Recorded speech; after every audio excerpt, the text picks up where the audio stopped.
Hey guys, my name is Ep4 and welcome to the Convo episode 4.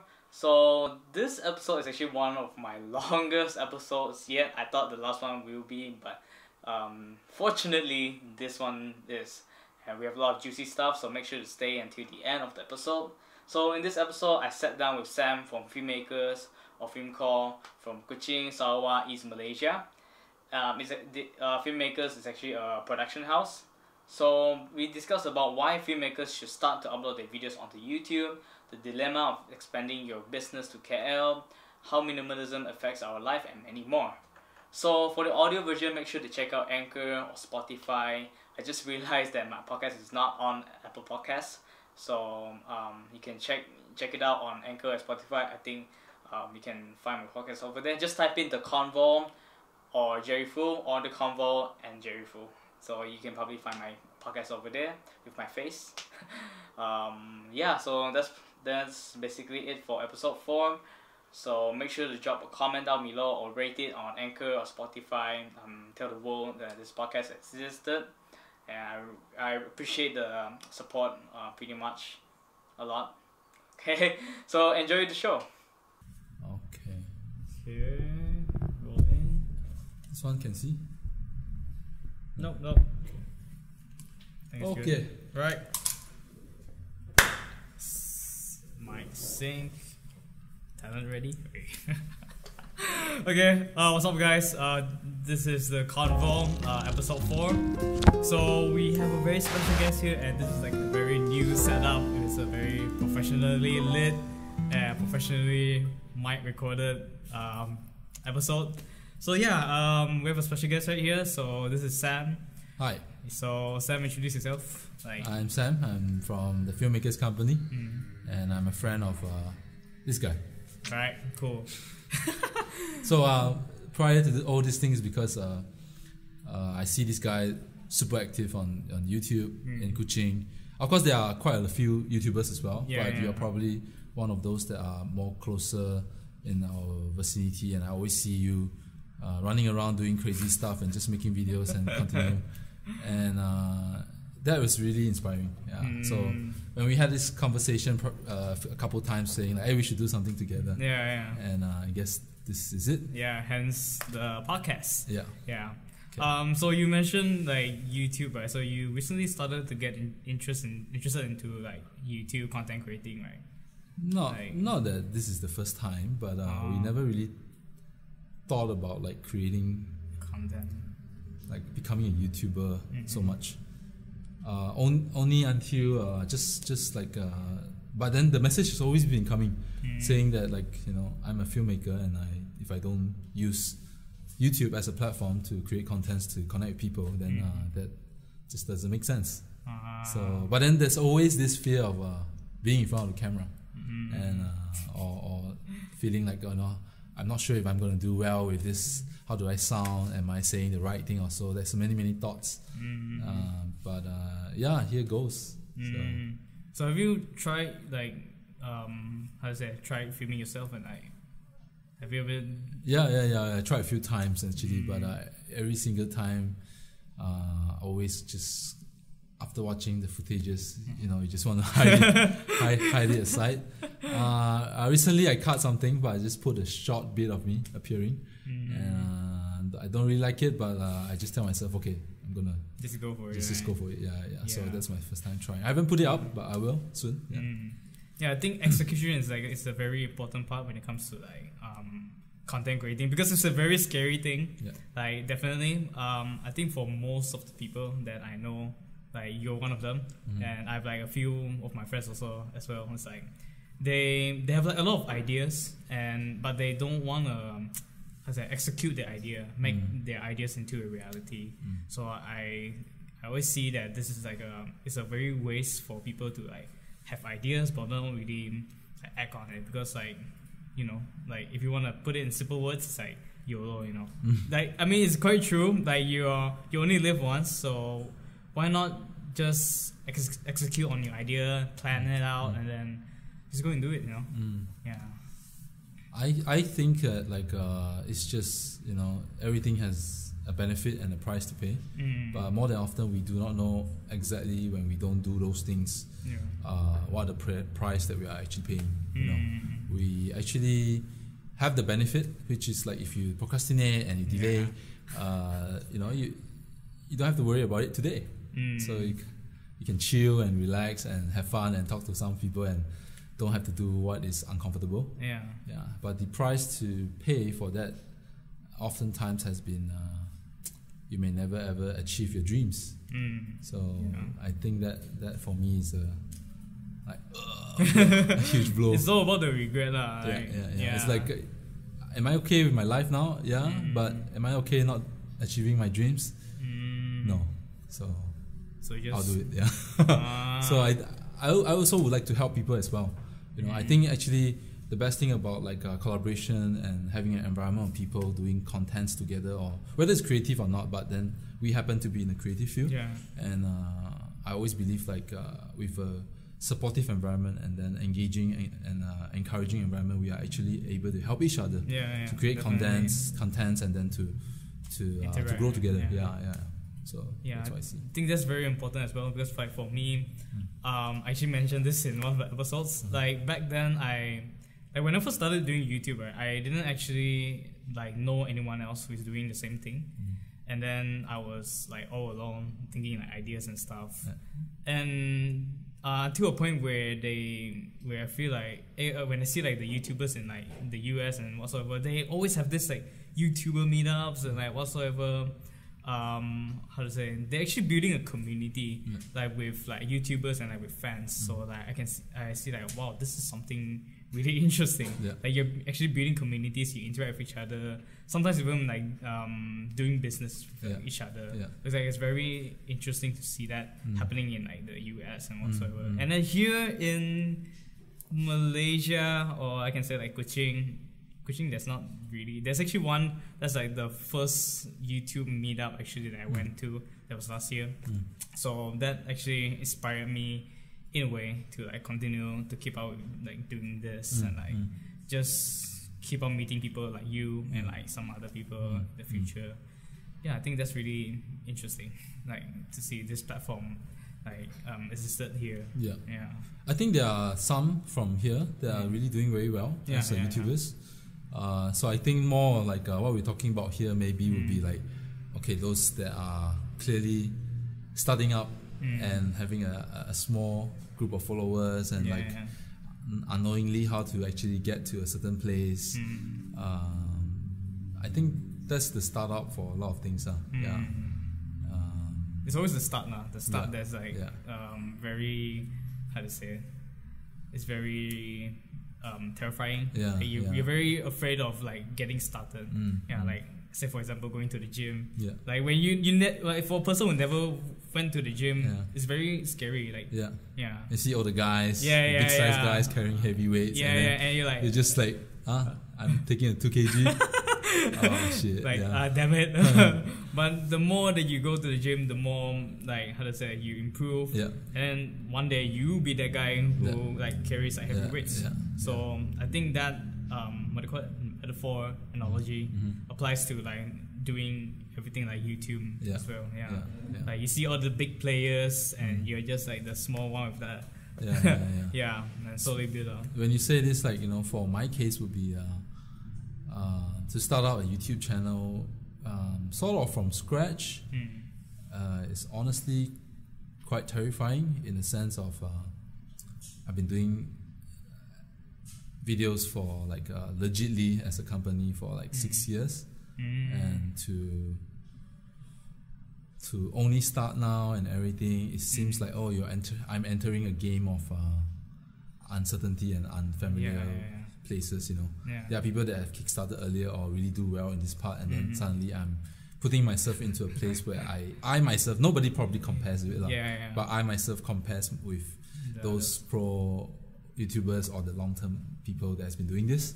So that makes me feel like you have doubts, right? But I've seen around that the people are talking about taking it as a documentation.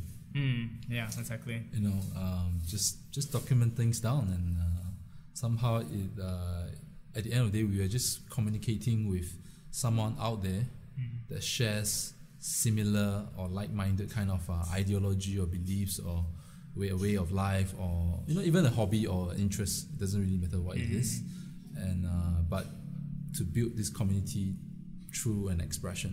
I always believe like being a YouTuber or content creator online is pretty much stepping up as a leader in terms of expressing our feelings and our thoughts, our processes digitally. Yeah, that's how I see it. Yeah, well, for me, it's like when you, like for YouTubers now, like around the world, I think they, like some of them, they always have this doubt, like, I'm not really good at taking videos, I'm not really good at editing videos. Okay. But yeah, as the years go by, you can see like like some of the YouTubers, successful YouTubers, their quality sucks, like even though they don't really know how to take, they don't really know how to edit, but they are very good. They succeed on the platform, and that's what really that's the most important part. Just being yourself, being able to like project your lifestyle or like your hobbies or whatsoever, and then just succeed on the platform. I think that's the most important goal when it comes to being on the platform. Sometimes the videos just are so plain. The cuts are like just slap onto it and export it. And when you watch it, finally, I finished watching some of those YouTube videos that are simply put together. But the key part was that they were very, to me, the channels that I subscribe to, they are mostly very authentic. They share their thoughts or their feelings in a very open way. I think that's something that I really enjoy, and after some time I will subscribe to these people. So I do intend to become such as well. To be an authentic content creator and not so much on making it look nice. Entertainment wise, is it like? Not necessarily about entertaining is a good thing, but more on like beautifying everything. Yeah, because that's how everything works, right? Instagram, right? You see a picture, and that picture itself is just a nice angle of how it looks like, But in actual fact, it doesn't look like that. Come on, we all know that. But it's being beautified, I would say that, and people like to see it, nonetheless. So I think for me, there's this question as well, like, what you truly believe in, and exactly what your audiences or whoever that you're targeting to watch your contents, what they are actually looking for. How do we find a blend? At the end of the day, I do know that whatever I'm doing here, I'm trying to do is to use this platform to add value. Be it it's an inspiration or information wise or entertainment. It's just pretty much about bringing a bunch of people together and then find this content, somehow help them to be able to relate to, and hopefully they are able to create conversations with us and also within this community. I think that's how I see it. I think that's what I'm trying to do as well. Like but for me, I don't really know like what specific kind of video that I wanted to do, because I have like a lot of things that I want to try. This is actually one of them. This show is actually one of them. And like just recently, yesterday actually, when I was editing one of the podcasts, I feel like I have more, motivation, inspiration when it comes to editing that. Like instead of like the videos that I used to do, like the vlogs, like some other tutorial stuff. I don't know, it's like I think in a way you just need to find that you just have to try a lot of things and then find which one works for you. And then because some of my friends actually like tell me this before, like you have to find like which one works for you and like, find what's your niche whatsoever. But for me, it's like I don't know, because I don't want to stick on one type of content. I want to try out a lot of different stuff and then to see which one works. I think that's what I'm trying to do right now. And then it's a very fun process. And I really like your I don't know who started the idea, but you and Delton, you guys did the song. That was crazy. This is dope shit, man. So that's the right. so So that's like what I'm trying to say that like for people, I don't know, for people they tend to think that they should just keep on doing the same shit over again. But for me it's like I don't know, I don't want to. Yeah, you're at a great place. You're trying out and playing with different things. You don't have to fix on it right now. That's good. I think this show is like I think it's going to stick with the channel for quite some time because it's a very good chance and like a very good place to like actually talk to people, have meaningful conversations with people, and then just learn from each other. Is this like the first podcast? No, this is the fourth. Like, fourth one. The fourth episode. Okay. Yeah. I guess you have a boost of quality in sound and visual and so lighting. like hopefully you guys won't like expect this kind of set out in the next one, but we'll see. You can honestly you can use this space. Okay. That's the whole point about Makery for me. To have this place where creators are able to come tell us what you want to do, and then we would love to share this place with people to create contents. If not, these gears are all kind of like hanging there and like waiting for our next production, but most of the time it could be really utilized for really good use. And I hope that will be able to help you or whoever. Just let us know. Alright, cool. So speaking about like this kind of like this space, so do you have any ideas or like goals in the future for like this space? Because this has been here for like almost how many years? 4 years, is it? 2013. 2013. So it's like around 6. Yeah. 6. 6 years, right? No. Yeah. This space would be I can't really exactly different, but I think 2014 5 years I would say. 5 years Yeah, going 5 What's your question again? Like you mentioned just now, you hope that more people will be able to come in this space and then like just like create content and just do stuff. This would be quite a story, man. Okay. To start from, but basically, probably I would just kind of go through. Would be in the past, I hire people because I see them awesome. I see them like amazing and potential, and I like, hey, come and join us. Let's get on this boat and let's go somewhere else. I was never born with a business background or whatsoever. I wasn't intending to like make a fortune out of this whole thing. Just purely because I really believe in storytelling and I really want to find a bunch of people that shares the same common goal, and go together to this place. But halfway through, mishaps about people don't know why they're here and they are unclear about their roles, and I didn't kind of be clear about what they should be doing and just say, hey, come on board and let's see what you can do. And it didn't work out as a running business. It works out as a club. So probably like a year ago, then I start to understand that was my community initiative. I really love to build communities. And at the same time, I do love filmmaking so much. But I tend to blend these two together because I feel like, my company has to somehow be contributing to the society. But yet I kind of forgot that by doing amazing videos and remarkable stories outwards, it's already a value-adding platform to the audience, to the clients, to the collaborators, to the creators, the storytellers in Filmco, and everyone else, through this platform. But I just kind of wanted to blend in the community building part into this place, and then I just split this. Very simple. Filmco is about telling remarkable stories to the world.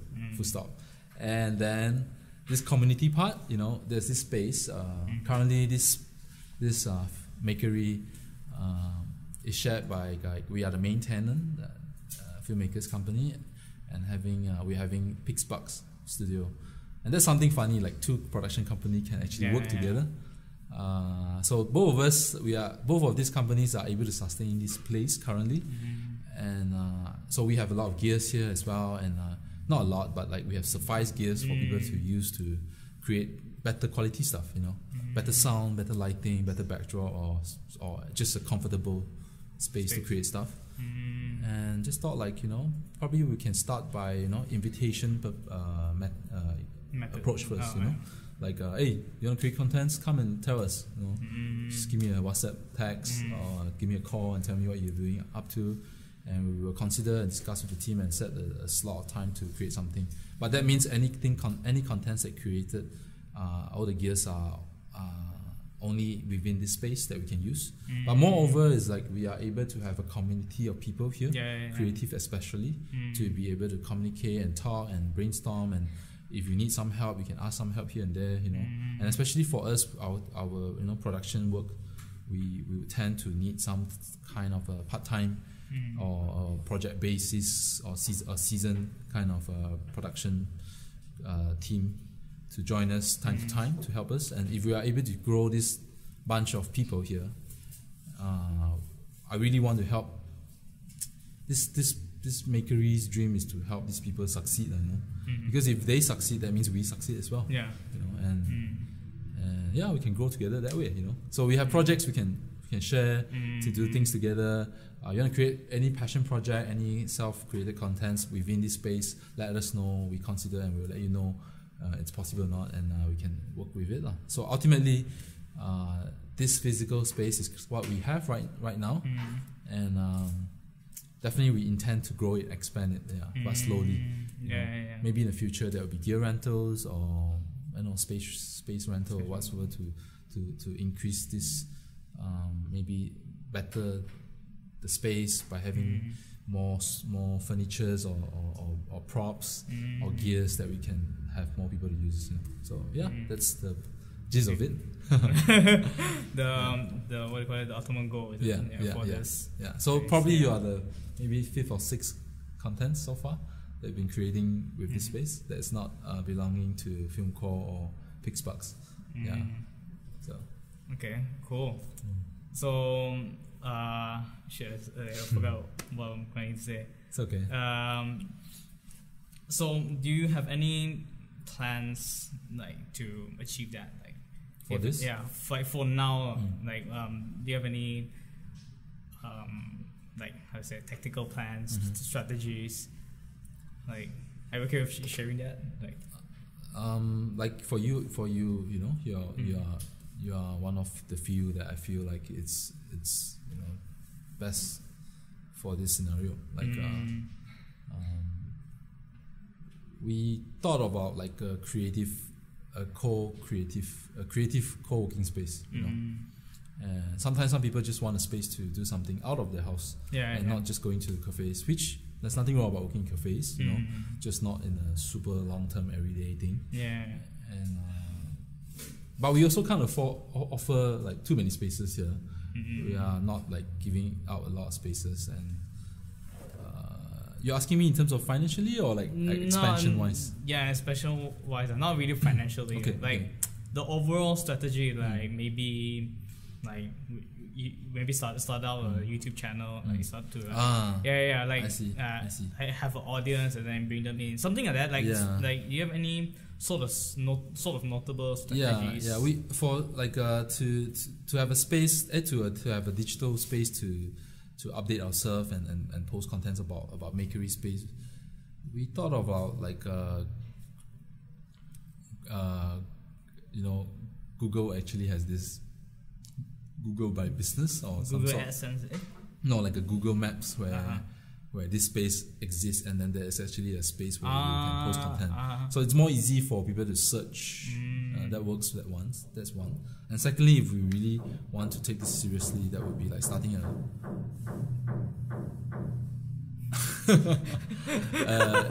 Instagram channel. But that would need to come with a sort of a content strategy for Instagram, right? Yeah, because you don't want to open a content Instagram account and don't update on it, right? But if it's just simple photos and some kind of description and some sharing about what's happening here, every now and then there's something like this happening, I think that will work, like a space on Instagram. So I guess that will be the two main thing that we are planning to do.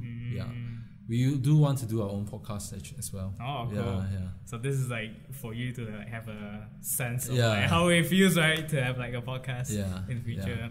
Yeah. I also like to talk to people a lot. I like to interview and find out a lot about the stories. But this time around, it's like you the find other me way. out. Yeah. So, Hopefully the next one I'll be on his Yeah. podcast. and as for what else? I believe that like if we are really able to help people, it will eventually grow. I don't have a very solid plan. I see. So it's like it's still in the process. Yeah. Like, I see.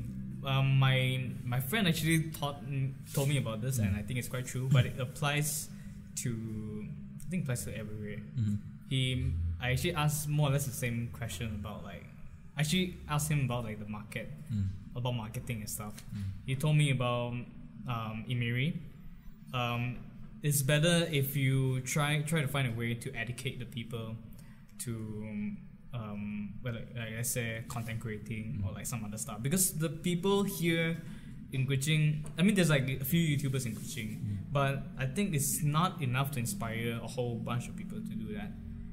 From in my opinion, and then like the things that the people that I meet and the things that I see, I think in a way is I don't know whether you can apply this or not, but I think you should find a way to inspire the not say the next generation of content creators in Kuching, enable to like bring them here like to this space, so that this space will be able to breed a bunch of like future content creators of Kuching.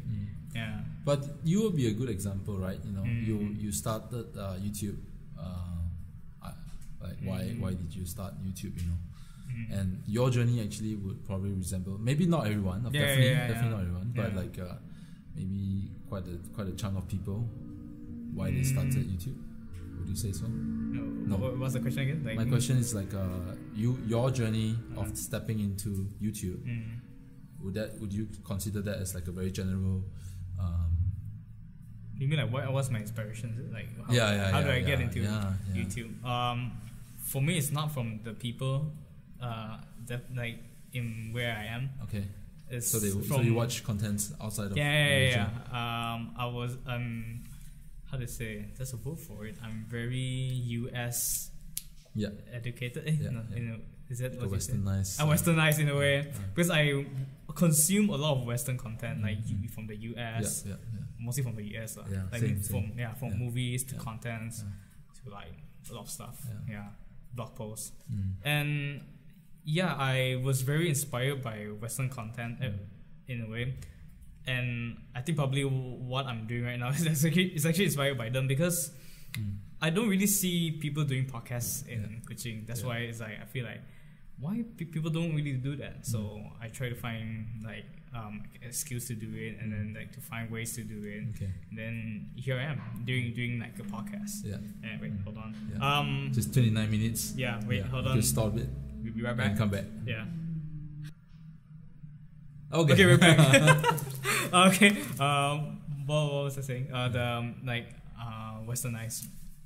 So I think in a way for me, it's not really a bad thing to be inspired by the Western culture, and I think the Western culture is a very amazing culture. Like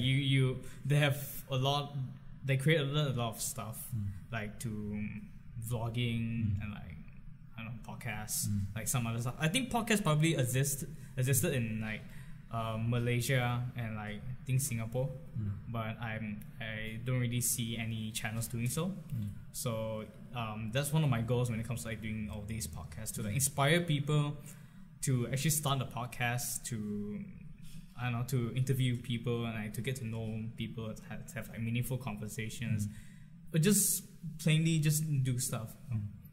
And that's actually one of my goals as well, like to inspire people to just do stuff. It doesn't have to be like making videos, making podcasts, like just essentially creating stuff. Exactly. It doesn't have to become something creative as well.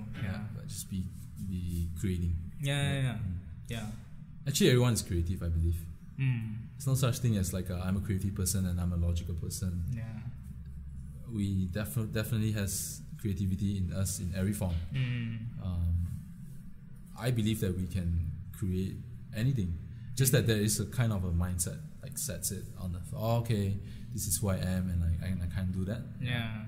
So yeah, I definitely I think that we can like my focus isn't so much about like inspiring people. Take your time. Take your time.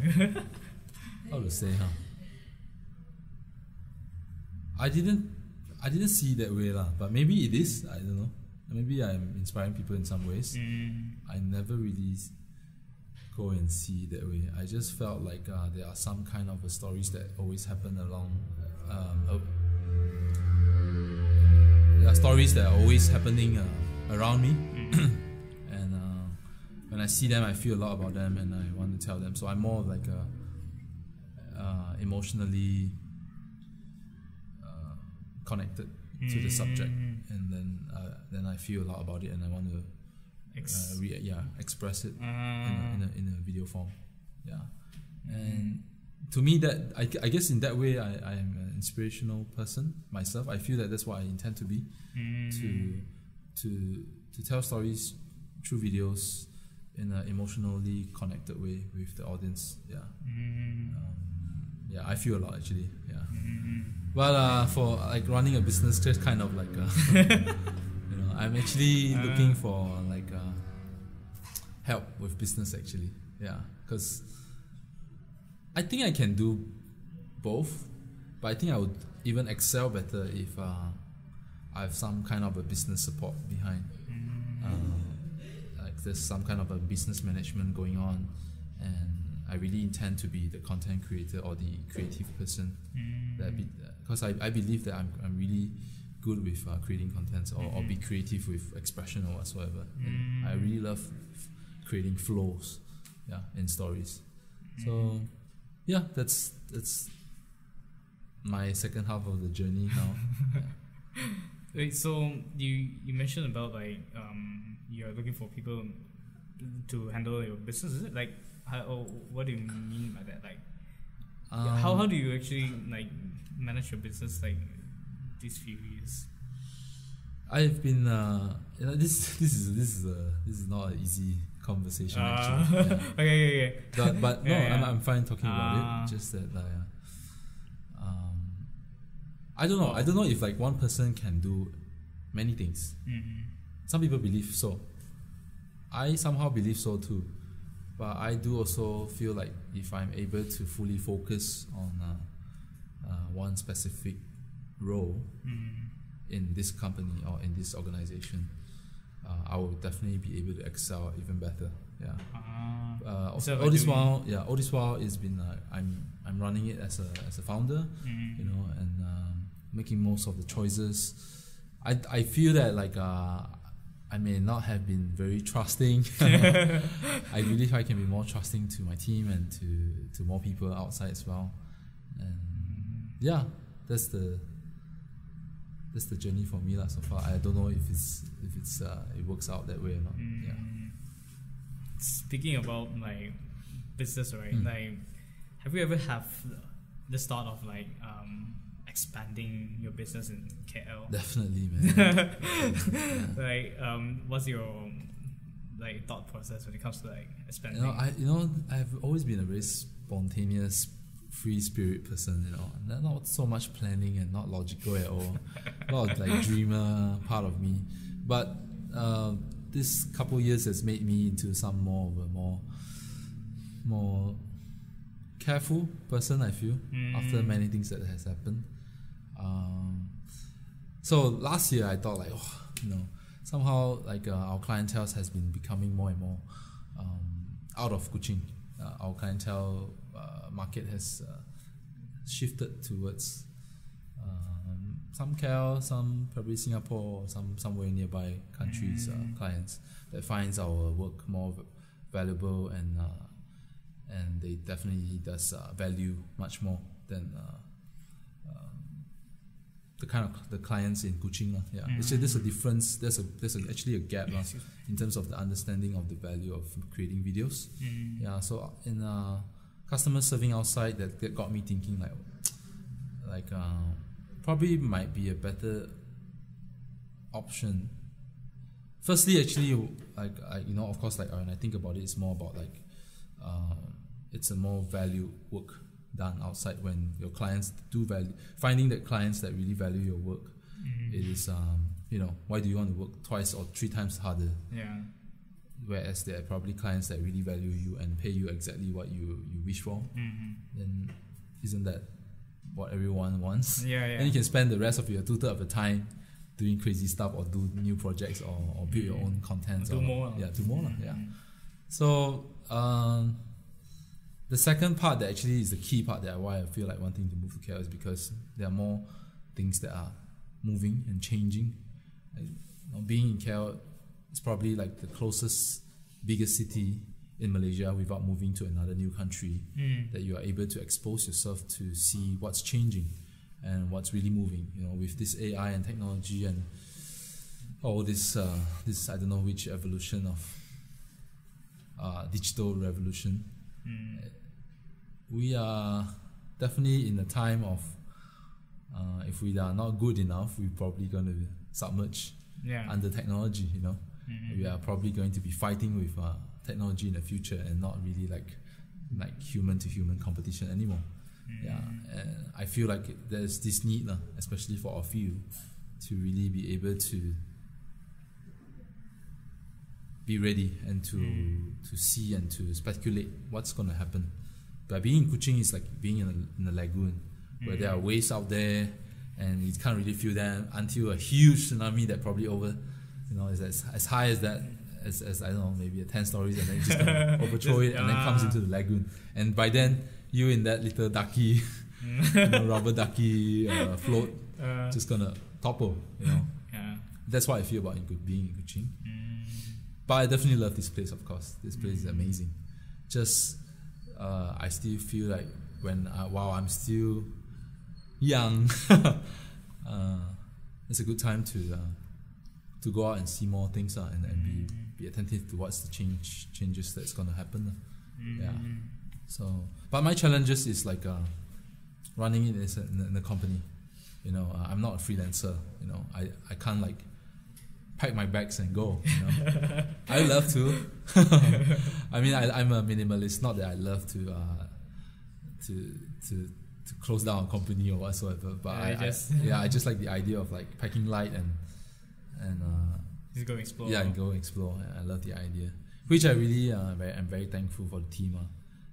For all this whole period of time, they have been like really contributing a lot to this company and really serve amazing customers and satisfied customers. And that has led for me to have the opportunity to see more and to discover more outside of Kuching. And every time I hope to come back and bring back something valuable and to share with the team and to empower this team to grow more than what we're currently doing. So can I ask you one thing? Sure. Like, let me say, what stops you from moving to KL? Like, that would be like some kind of a more financial kind of perspective of it. Moving to KL means that I would slash half of my time here, and that means I would spend lesser time with my team or with my customers here. So first off, that would be like I need to acknowledge that if I'm spending money, time, and energy in KL to build relationship and to serve customers there will be a dwindle here. There will be a reduce of energy here. So I need to acknowledge that. And that means that I will be taking the resources here to KL. So means that the resources might not be enough here, right? Like, it will be not easy. Means two sides needs to be able to equally work and be self-sustaining. Not necessarily just financially, but also in terms of energy and being able to see what clearly why we are doing this thing. You know, being clear about this vision of Filmco. Yeah, and I believe that I am probably quite a big pillar for Filmco. Yeah, as much as I do wish that to be able to train or empower people to step up as leaders. Yeah, and I'm still in that progress as well. How old are you? I'm 32. 32. Oh, okay. This year, yeah. Oh, okay. Yeah, no wonder you say like you're still young. Still young. I'm still young. I'm still young. Okay. By 40, I'm still young. Okay. Okay. If I'm 40 and onwards, I'll call myself an adult. Okay. You still got time. Yeah, I'm still young. So I actually got this a lot of time, like because I guess I just graduated from uni. Yeah. I got my diploma. I just finished my diploma, and during Chinese New Year, I came across a lot of I meet a lot of like aunts, uncles, and like cousins. Some of them, they keep telling me that like, why don't you, there's either further your studies, why don't you further your studies, I get a degree probably, and the other one's like, why don't you expand like to KL, why don't you try to do business in KL? And then it's like I don't know, I feel like I need some advice, like because when I first started my started freelancing, I didn't actually thought of like going to KL like stuff, because I'm very ambitious of like Sarawak and like East Malaysia in general. Like I just want to make this place awesome in a way. So I never thought of like going to West Malaysia, but then after the Chinese New Year, like it started to get into my head of like, whether should I like take their advice, or like I started to think about what they told me. Yeah, so like, do you have any thoughts about it? Like, do you have any advice like to give? I don't think I have any advice for you, man. But but I can share with you maybe my opinion. I believe that yes, probably going to a bigger city helps in a lot of sense. Helping Sarawak or Kuching, this is quite a subjective question, you know. I've seen people that left and never come back, you know. But they are happy, but they serve a different community, you know. Not that they stop serving people. So it's okay, actually, I feel lah. I would rather say that if, let's say, Sarawak couldn't keep these talents here, then probably just because maybe locally the environment could be more conducive. But I don't know exactly how this can be done, you know. I don't know if I can say it's because of the government or like our society in general, you know. We typically, Sarawakians have a very laid-back culture, you know, and that probably may not jive very well with like being effectively or efficiently creating results that we want, and it may not suit everyone. So I believe that we can't change someone else, actually. So what more says change entire a society or a community or a country, man, right? You know, but every little action contributes to the movement, to the change. And as long I feel like as a human, if we are able to look past whatever geographical borders or a nationality kind of label and everything, as a human, that we look at ourselves as coming here to serve someone, and that's actually what business is really about, then you can serve anyone. You can serve in Ethiopia, you can serve in the UK, you can serve underwater, anywhere. As long as you find whatever you do has value to create, because sometimes your value may not be needed here, you know. No offense. Not saying that you're lazy. It just happens that you know, this might not be the place. You know, you probably are very good with, like, let's say, digging for, I don't know, like maybe you're digging for, let's just say gold, huh? Yeah. But there's no gold here, you know, and you can't track down gold here, and you can't. Then isn't that just like a waste of your talent here? You know, then might as well go and find some place that you really can add value to that place, and serve that place, serve that people there, and help that people. At the same time, be able to make a living and create a fortune, or and then, you know, take your money and do something that you want to do. You know, it can be helping other people, or investing, or buy the experiences that you want to experience in life. I think that's very, very normal, you know. So I don't think, like, if you want to move to KL, there's such thing of a right and a wrong thing, the question. But more on what do you exactly want to create with your life, and that objective, how is taking this action getting you any closer to your goal, or helps you get there?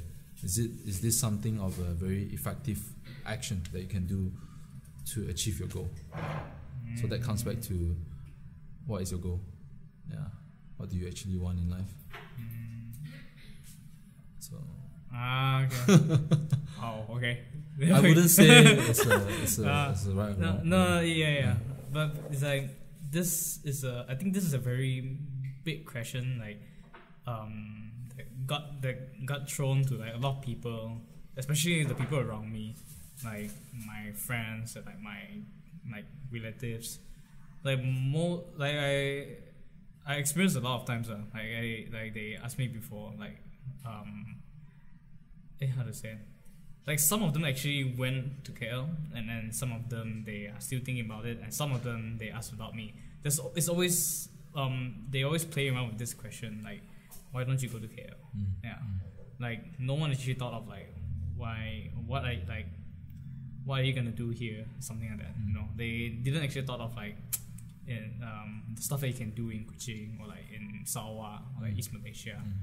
So I don't know, for some of them, like what you said, is like, you can actually gain a lot of stuff in KL. Definitely, there's like a bunch of opportunities in KL. But then, I actually support, like, what you said. Like, you need to find like, what's your goal, and then, like, what you can do like in this place. Like, is this place, like, suitable for you, or like, if like nothing comes up out of here, then just move on. You know. Ultimately, it is really everyone's life, you know. Like, there's no really, is this the right thing to do? No such thing. Like, I haven't seen locally there are content creators that live by this sole profession. They're all kind of, like, you know, doing different jobs. They have a full-time job, something. It could be making videos. It could be also something else. But essentially, it's never a full-time content creator. Is that okay with you? I think that's the first question.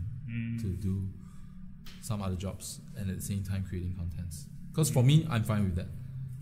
So I'm not like, I want to be a full-time content creator and then F everything and just create contents. I don't think so. Because I do still find joy in, like, serving my customers, and, like, when I see them really, when I'm able to help them solve their problems, you know, it feels good. Yeah, it feels good, man. They are looking for some creative solution to express something and share something, and then when they see the final work, they are like, they're always like, well done, you know. And we also feel happy, and everyone feels happy. Just makes sense, lah, you know. So I think that feeling can come from, like, content creation as well. But yet, it's just a bit. It takes longer time to be a sustainable income. I think okay, we still have time. I think is that people should actually really calculate risk. I learned this from, you know, this guy called Matt D'Avila. Okay, cool. So he's just an awesome guy. So he mentioned this, that it's good to I think everyone should like know how to calculate risk. Yeah. Like when it comes to like content creating, YouTube and stuff, it's like you don't really, you can't really earn anything from like YouTube when you're first starting out. Yeah. You can't really earn anything from that. But I think it all depends on whether you want to earn money from like content creating. Yeah. But for some people, they, like what you said, they just like F everything from everything and then just go for content creating to see like, oh, maybe I can earn something. People earn millions on YouTube, maybe I should work on that, but it doesn't work just like that. Sometimes you do like maybe years or months of like YouTube, and you can earn a single dime, a single dollar out of that. So it's a very big risk there. Like definitely like I say, it's not confirmed that when you go into this platform you're gonna be successful in it. It all takes time and takes like commitment, perseverance, and then like a lot of stuff. So I think you should know how to calculate your risk. Like, should I really go for this, or like, do I have enough money to sustain myself for the next few months if I pursue this like content creating stuff? I think that's really important for everyone. If they want to try content creating, because it's a very magical world. like for me, it's like I'm doing freelancing right now. That's how I actually sustain myself for like and then I do like content creating as a side. So in a way, I'm still doing what I love, like content creating. And then I'm still like, I still can sustain myself with like doing video works, and I think that probably applies to you right now, right?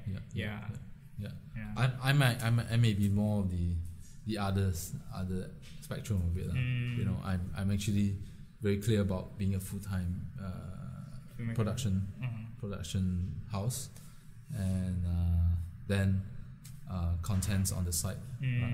Rather I would see that way. But I do believe in this the expansion of this, not necessarily it to like cover my, you know, expenses. I'm not trying to like make a huge fortune out of it, but more like just a platform to reach out, because I've really seen the power of it, and I don't really see the need right now to like try to monetize it or whatsoever. But understanding how this communication and goes with the community out there. So yeah. We're gonna take a break. Okay. Again. Okay, we're back. Okay. Like 1, 2, 3. Okay, we're back. What the shit? Okay. So I'm gonna do quick questions. Quick answer. No. Quick questions. Say doesn't have to be quick answers. Okay. All right. I actually got this session from Matt Diavela. Okay. Yeah, but right. Sure. I like it. I like this session. Yeah. So, the first question. What do you have any hopes for the future of like filmmakers, content creators in like Kuching? Like, do you in Kuching? Just focus on Kuching.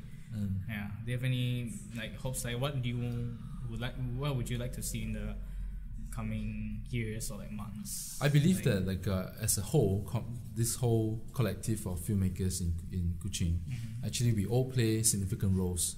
Every time we create content, we put it out there. We are essentially doing one part of the role of educating and inspiring, and to share with people the possibility of creative approach is a solution to business or to personal or whatever kind of challenges in people's life. Actually, it is a solution to a lot of things, and especially actually even bigger giant corporate companies. So I think that when we do our part in creating contents, whether we do it just for fun or a passion work or a serious commercial work or even a wedding video, it doesn't really matter what it is, but as long as we share it out there, we put it out there, and then we are essentially growing together as a team of filmmakers that stimulates and educates these Kuching's understanding understanding towards video, photos, or anything like in general creative approach. So I think that's what I wish for. I hope for the filmmakers here. Every time we do something, we inspire someone, and as a collective, we are helping each other to strengthen this whatever we are doing now as a business, that we can really help other people. Yeah. Cool. Okay. Next question. How do you get through doubt? Like, when you have doubts, how do you really get through it?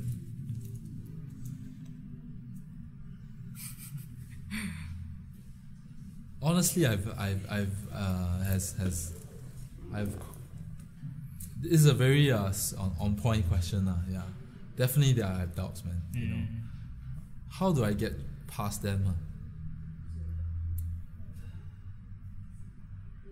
I feel that when I talk to someone, it helps a lot. Yeah, I mean, I'm not like, okay, I want to find you and talk out my doubts. Yeah. No, you know, it's just like a casual conversation. But it can be a small talk, right? Yeah, but it oftentimes happen in a more equally engaging conversation. You know, not necessarily like just like, you know, how are you and stuff like that. But it may spark through that.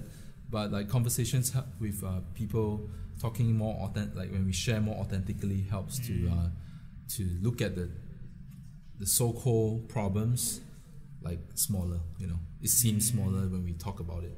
It doesn't feel like such a big thing in front of our eyes. Yeah, and actually, essentially, we all go through the same thing. So that makes me feel like, oh, it's okay that everyone is going through, like, you know, bumpy roads all the time. Sometimes it's smooth, sometimes it's a rocky road, and it's okay. So when in doubt, I feel it's more because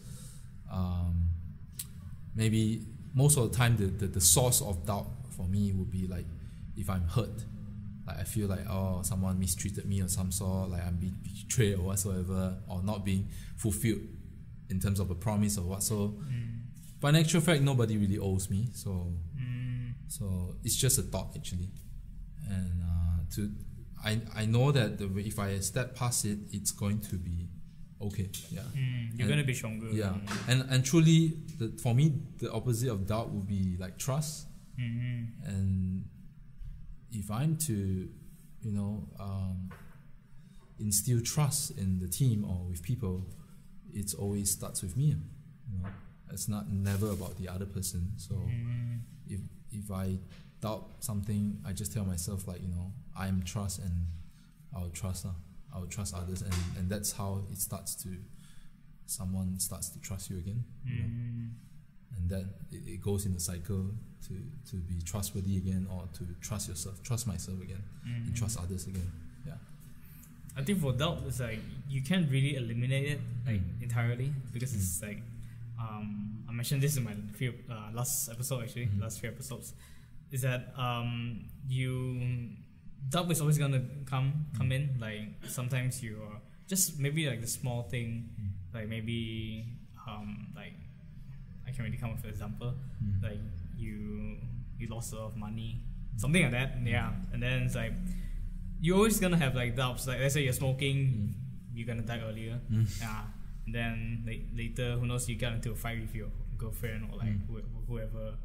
Yeah, it's always gonna be there. But it's like I think for everyone, it's very important to know how to manage them, how to know how to like you can temporarily like eliminate it, but know how to manage it instead of like just keeping it in all the time and then just killing yourself inside more and more, and then in the future you're gonna explode. Yeah, and then it turns out into having more doubt. Yeah. Okay, so next question. If there's one thing that you can do in the past, let's say if you are still young, if you're like around 20, when you first graduated from high school, or after high school, after uni, if there's one thing that you can change or you can do back then, what would it be?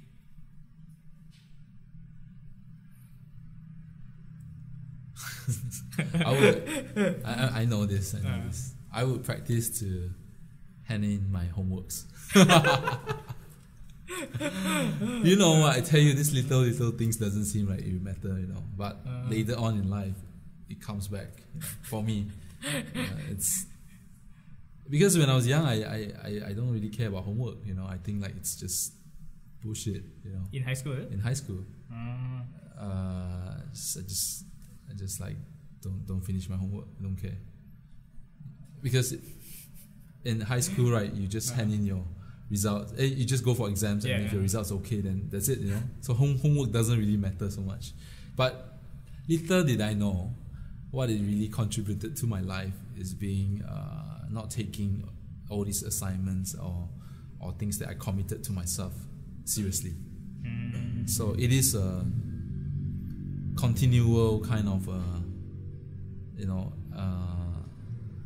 it brings forward in your life. Yeah. This practice continues in my current life as well. You know, that takes like a humongous energy to overcome every single time. You know, for me, like starting to edit, like the first few, like 20 minutes seems like the hardest wall to get past. You know, but once you get past, that's okay. You know. Just like that, you know. So I would want to finish my homework when I was young. So how do you actually get through that, like that habit nowadays? Yeah, like you bring forward the habit of like not passing out your homework. How does it appear right now in my life? Is it? Yeah. Like I said, I have a deadline, and then I'm like, can I translate back into. Can I do it later, or I don't do it, you know, like it just appears in this simple, it's in a lot of forms. Like I want to talk to this person. Can I talk to him tomorrow? You know, instead. just not taking it serious enough, because I don't want it enough, I think. I know it's important, but I don't believe that it is important, so I don't take it seriously, and it has become a very hardwired like habit. Every time there's this trigger of like a stress of an assignment or something that I need to do with a deadline, I'll like later. That is the trigger, you know. And then that is always the time like snoozing the alarm, you know. 8 minutes, 10 minutes, whatever, you know, whatever you can take, just snooze until like shit, it's too late. So for me now, the solution is when I get it, I do it. That's the only way. Because if I take my time, it will reach to that later stage, and that will get into a stage of like just I don't do it anymore. You know. Just lazy. But if I start like from the start, then it's powerful and it gets going. So yeah, that's. Do you ever find yourself relapsing to like that habit? Definitely, come on. Especially low in energy. I feel it's very important to be in a good place, which is like believing in myself and having like a very calm and peaceful state of me, and also be okay with everything around me, people, work. Without being in this state, then every choice that I make most of the time are just kind of bad choices. Might as well just calm down and but not like calm down and delay, you know? That's a different story. Like calm down and hide in your man cave is another story, but calm down and really look at it and think about it. Why am I doing this? Why did I say yes to it? Why does it matter to me? I think these questions would, and then if I don't do it right now, what are the prices that I need to pay? I think these questions helps me to move. So that's amazing. Okay, I think minimalism plays a role in, like, it kind of helps out in the habit, does it? I'm a big part of minimalism, but I don't really know essentially how it helps my life. Let me see. I like the part that when things are not messy. So for things, I own less. I probably have like just one drawer of shirts actually. That's all. I don't have much stuff. I have one room of things, and that room probably only 30% of the things is mine. And when I travel or whatsoever, I pack like one bag and that's it. You know. And I don't I can travel essentially for a week or 2 weeks or 3 weeks. It doesn't really matter because I can reuse my things. I can wash my clothes. I can wash my socks or whatever, and I reuse them. So the good thing about minimalism is that you don't have to consider too much because you have lesser things. You don't have to think, should I take this or that? Should I wear that or this?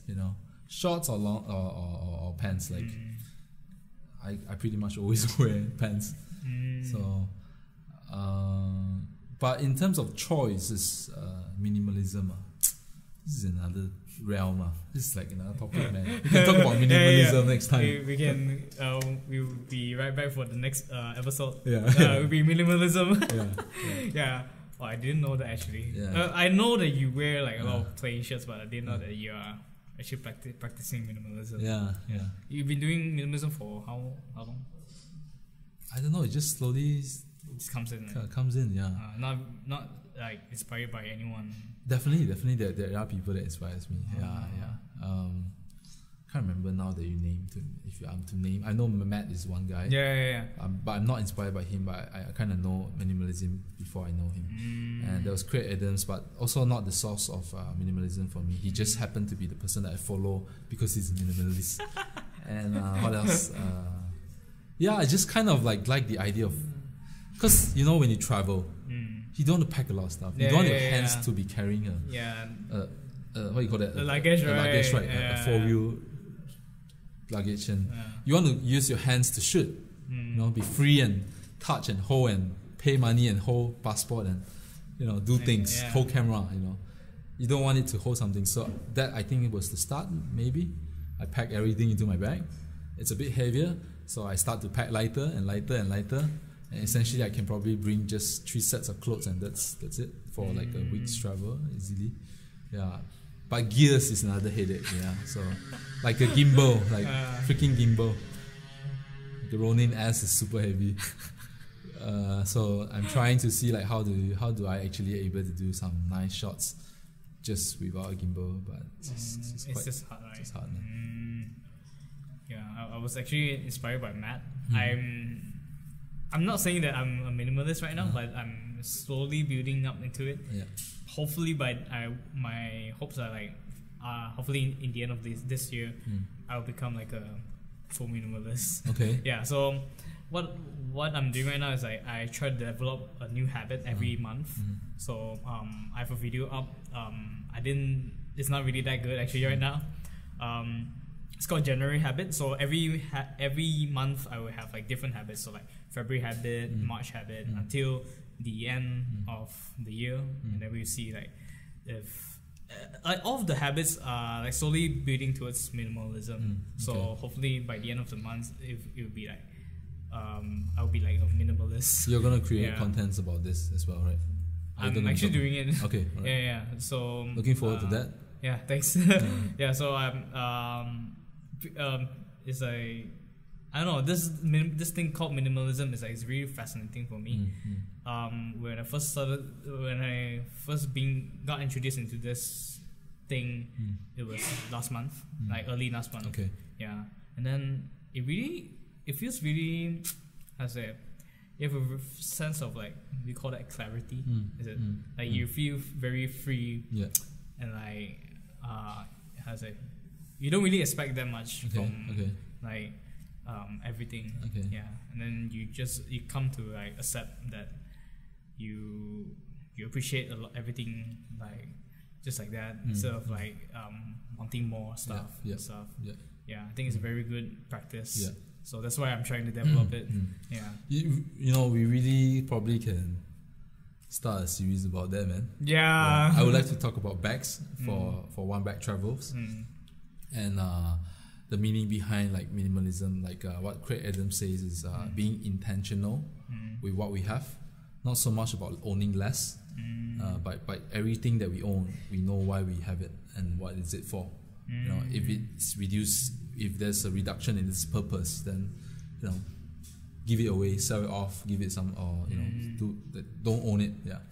I like that a lot. I think we can do something like that. Like a series. Yeah. As we're talking about this, I feel like, there's so many things we can do, man. We can share a lot of information about minimalism minimalism and our process, your process as well. I feel like of moving into this and having lesser things. Yeah, maybe it's like it won't necessarily have to be like like a podcast. It can be like a content. Content moving around and cool, man. Cool, man. Yeah. All So right. next.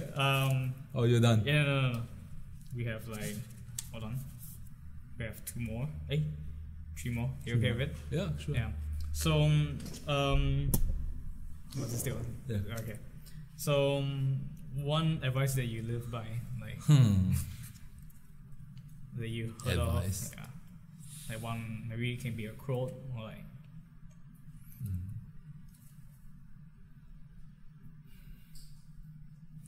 Just one thing that you live by.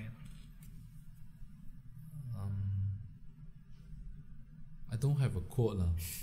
But more like just a couple values that I feel is important to me lah. Being an authentic person is very important. There's too much disguise lah, and I feel like that's why I intend as well to be a full on real person without putting on a mask. Yeah. And just be real lah. Live the height now. Yeah, just be real. Is that a quote? Yeah. I don't have much to say about it. I think that's the key part lah. Without being authentic, everything is just kind of like someone else or an image. And it's that's not who I am lah. And I do not want to be that. Yeah. But to be an authentic person takes a lot of like courage, a lot of engagement, a lot of presence, a lot of courage as well. Actually, to be who we truly are. It's like there are reasons why we put on so much mask, so that we feel comfortable, we feel okay, we feel accepted, we feel approved and validated, and those are the benefit.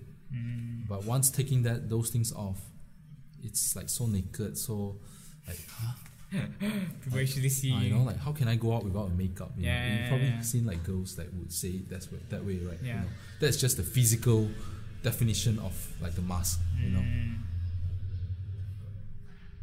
But that is only the only time where we really feel alive, lah. You know, when we are real, that's who we truly are. We can't be happy by being someone else. Never.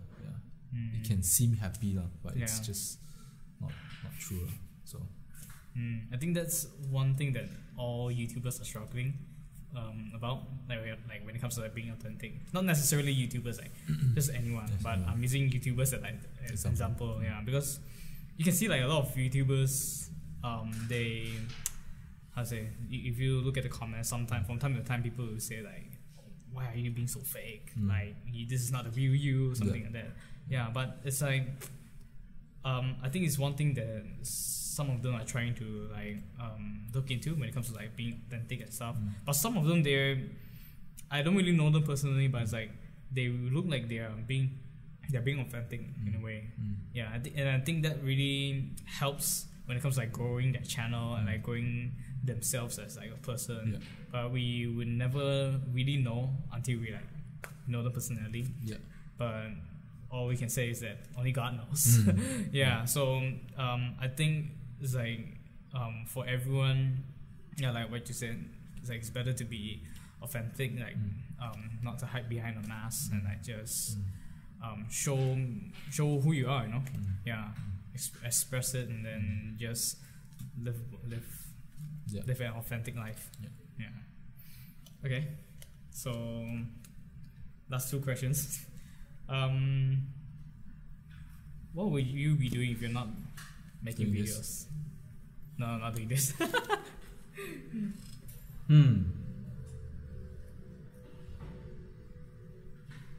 If you, I there are many things to do, man. Honestly, how I see a career, right, is pretty much, it doesn't really matter what you do. The form itself is just a choice that we choose. Of course, it's accompanied with a skill that's being trained for a period of time, that having an experience building on that skill. But nonetheless, every career or any form of career is just a means of a medium where you deliver something to whoever that you're serving. Like it's a plate of shrimp, or you know, it's a video, whatever, you know, or you are cleaning up like snow outside on the road. You know, it's a means of something that you add value to someone else, right? So of course, if you ask me a question of a preference I just feel like I could do anything, honestly. I really would be able to do anything, but I would choose, because I love bags, so I'm going to design bags, manufacture them, market them, and sell them. Okay. And create a brand cool. of its own. Yeah. That's one of my lists. Secondly, actually, I would like to have I don't know if it's still valid now, but I used to love to eat steak, so I want to have a steakhouse beside a cliff or some sort. Yeah, but it's like a later on dream, you know, not now. Yeah. It's not like I want to create a huge franchise or whatsoever. I just want a nice place that I actually can serve some people and enjoy myself as well. Yeah. But the bag actually is something. Yeah, actually creating a brand and communicating with a community, building a community online is something that I feel like something really fun. It's essentially like what we do physically, but more on digitally, like getting everyone engaged, talking and communicating, and digitally. Yeah, digitally. That's really fun, man. Yeah, and sell to these people a vision of something that you truly believe in. You know, and when everyone comes on board, you know, we can really create a huge movement. Yeah, that's how I see. It could be done through that brand as well, or it could be done through like some other stuff. Yeah. So yeah. Okay. We'll be right back. I think for the last time. Yeah. Okay. Okay, we're back. For the last time. Talking about bags. Why? How to say? I think. Do you have like a problem with bags? Like when it comes to bags. I mean, I think for every filmmakers, they always have this. This is another topic, man. Yeah. But like, how to say? You want me to get into it? Like how? I think it started off with like camera bags, Yeah, essentially, like, you know, when you want to pack and then, you know, there are odd shaped items, right? Gears in your bag that doesn't fit there, right?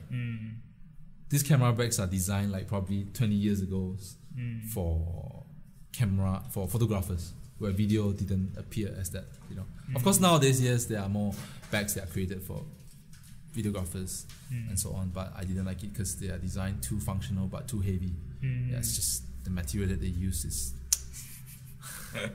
Anyway, that's my own opinion. So I haven't seen some like a good bag, you know. I would like to introduce my bag actually, but next time. Yeah, next time. Yeah. And so it started from like how to carry my production gear in a better way. Then suddenly I feel like I want to travel and shoot, you know, and how do I pack my traveling stuff, you know? How do I pack my day pack, you know, like putting my camera in the day pack, but yet still have space for, a jacket, a Ronin, or, you know, like mixture or banana, you know, or a bottle of water. That's just like things that you want to carry along. But if you bring a full-on camera bag, it's not built for that. You know what I mean?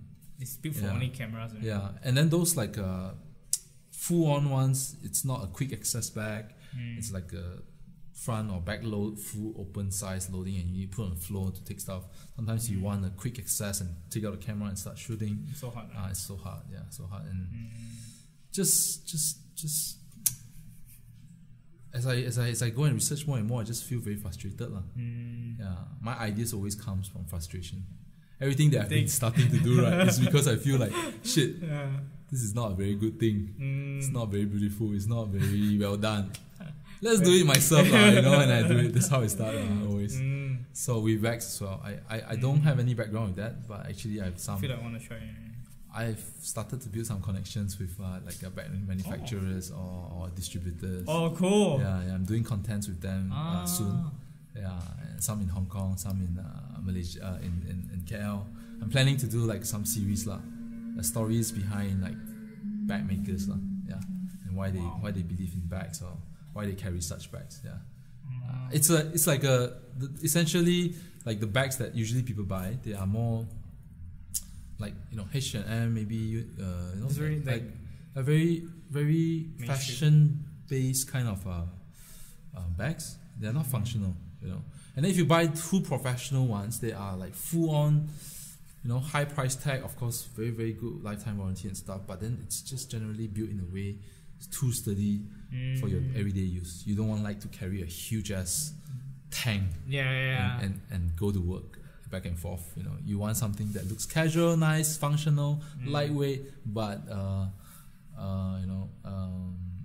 comfortable and durable. Yeah, but again, everyone has different needs of carry. Some people carry a laptop, some people don't. Some people wants to have more gym space, gym clothes and shoes and stuff. It's just many things. So they cater to many things, and I believe that I am also one of those type that are able to cater to minimalist content creators and also travelers. I feel that's okay. That's something I call myself for now. Yeah. So yeah, that's how it starts. Yeah. I think like when it comes to like inventions, right? Like all the stuff, it all comes from frustration. Yeah. Yeah. I think. I think it's something that is really interesting. Yeah. Like for me is that I don't know, I'm very frustrated when it comes to like cameras. So it's just like there's this one day I suddenly have this idea like, what if I invented my own camera? Like people can make cameras like nowadays, right? Like, well, what if it's me? Yeah, it'd be something that I would really want to do one day. Like, really like want to try. Yeah, because I don't know, cameras has been like a very interesting tool for me. Yeah, it's like some like a device like this can actually record like stuff. Yeah, very fascinating stuff. Yeah, and then not to talk about my frustrations. Like there's this one YouTuber that I know. I forgot about the name actually. Do you know about this product called Switch Pod?